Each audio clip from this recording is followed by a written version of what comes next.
Au nom du Père, et du Fils, et du Saint-Esprit. Amen.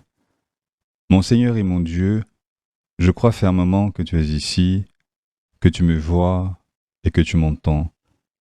Je t'adore avec profonde révérence. Je te demande le pardon de mes péchés et la grâce de faire avec profit ce moment de prière.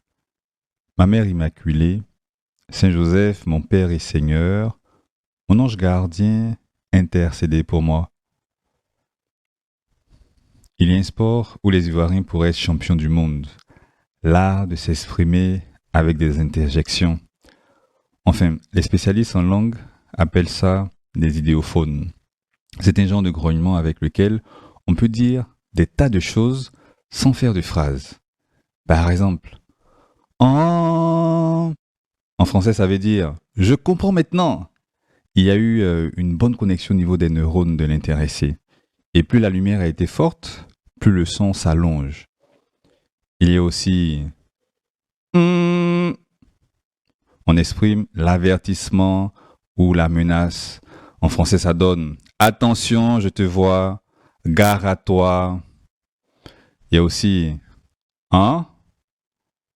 En français, ça signifie je t'écoute. On peut exprimer également le choc ou l'indignation. Pour dire quoi, c'est impossible. On peut dire aussi hum, hum, hum, hum, hum, hum, hum.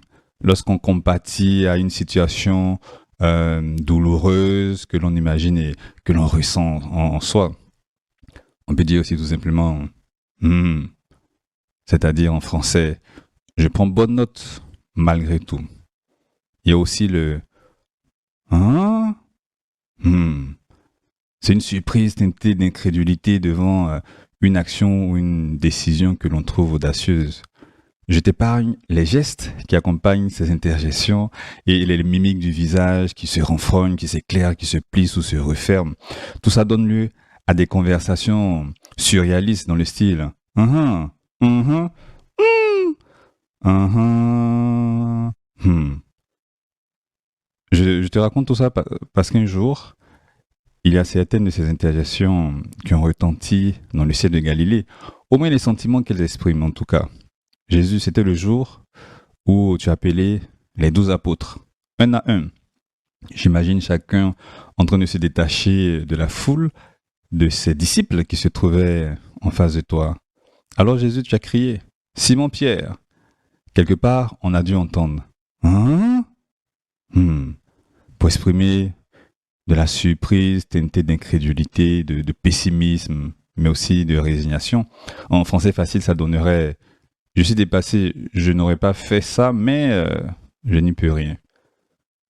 Et c'était de même, certainement, quand tu as appelé André, son frère, Jacques et Jean, les fils de Zébédée, Philippe et Barthélemy, Thomas et Matthieu le publicain, Jacques et Thaddée, Simon le Zélote et Judas Iscariote.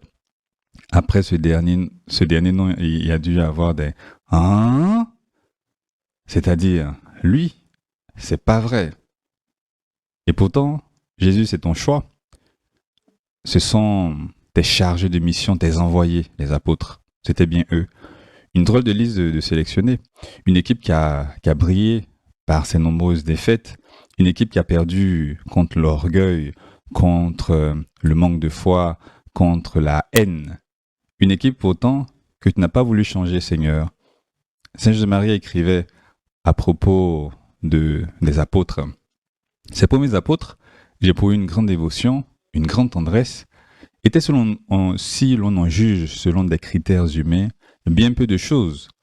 Leur condition sociale, à l'exception de Matthieu, qui certainement gagnait bien sa vie et abandonna tout quand Jésus le lui demanda, était celle de pêcheurs vivant au jour le jour, en peinant la nuit pour assurer leur subsistance.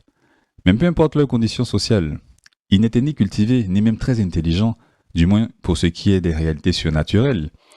Ils ne comprennent même pas les exemples et les comparaisons les plus simples, et ils avaient recours au maître. Quoique pauvres et ignorants, ils n'étaient ni simples ni dépourvus de présomption.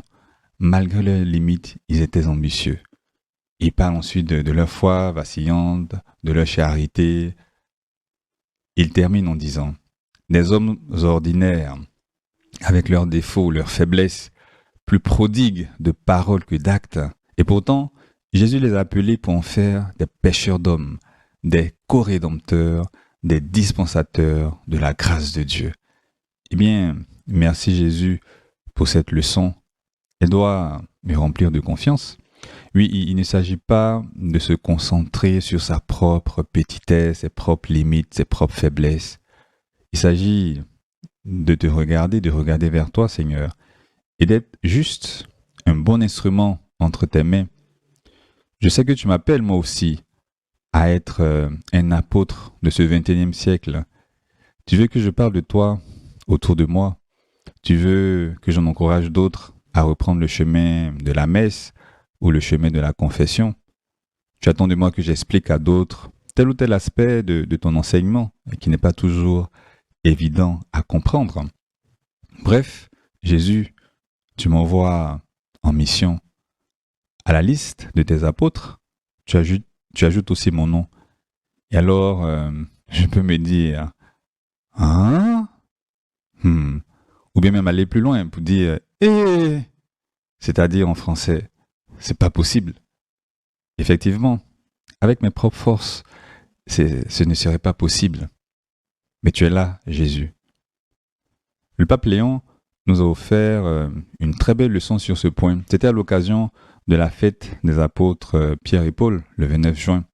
Au passage, je t'invite à prier chaque jour pour le pape, ce grand amoureux de l'unité de l'Église, qui a certainement dû avoir le cœur brisé par ce acte de séparation de la fraternité Saint-Pédis la semaine dernière. Prions, chers frères et sœurs, pour l'unité de l'Église, prions pour le pape. Mais je reviens à cette phrase du pape Léon XIV. La gloire de Dieu brille dans ses amis et tout au long du chemin, elle les façonne de conversion en conversion. Je trouve cela vraiment très beau. Seigneur, merci de faire briller ta gloire en moi aussi. Mais ce sera tout à la fin seulement, parce que les saints, ils sont tous au ciel. Pour l'heure, tant que je suis ici sur terre, tu me conduis non de triomphe en triomphe, mais de conversion en conversion. Tu me façonnes de conversion en conversion tout au long du chemin, malgré les malgré les ou avec ces et ces me convertir, c'est-à-dire changer de direction. La conversion, c'est le mouvement du cœur qui revient vers toi, Seigneur. Redécouvrir que je suis aimé et invité à aimer, me convertir, c'est arracher le mal qu'il y a dans chacune de mes journées. Me convertir, c'est réaliser chaque soir dans un petit moment de prière, dans un bref examen de conscience, 2 ou 3 minutes, de tête à tête avec toi, c'est réaliser ce travail sérieux-là, de découvrir ce qui n'a pas bien marché et de me proposer de mieux faire le lendemain, après t'avoir demandé pardon, Seigneur, en sachant que toi, tu ne changes pas une équipe qui perd. Après chaque revers, au contraire, tu donnes une nouvelle chance. Tu me fais avancer de conversion en conversion, pas de façon brusque ou spectaculaire. Jésus, que moi, de mon côté, je ne me fatigue pas de recommencer chaque jour. J'ajoute cet autre morceau de l'homélie du pape Léon XIV que j'ai cité plus haut. Chers frères et sœurs, sur les tombes des apôtres, destination millénaire des pèlerins, nous découvrons nous aussi que nous pouvons vivre de conversion en conversion. Le Nouveau Testament ne cache pas les erreurs, les contradictions, les péchés de ceux que nous vénérons comme les plus grands apôtres. Leur grandeur, en effet, a été façonnée par le pardon. Le ressuscité est allé les chercher plus d'une fois pour les remettre sur son chemin. Jésus n'appelle jamais une seule fois. C'est pourquoi nous pouvons toujours espérer. Merci Jésus d'être venu me chercher aujourd'hui encore. Merci pour cet appel que tu m'adresses encore. Je veux te laisser agir en moi te laisser agir à travers moi. Eh bien, Sainte Marie, Maman Marie, aide-moi à être apôtre aujourd'hui, malgré tout. Aide-moi à accepter de me laisser conduire vers la sainteté de conversion en conversion par ton Fils Jésus. Je te remercie, mon Dieu, des bonnes résolutions, des actes d'amour et des inspirations que tu m'as communiquées dans cette méditation.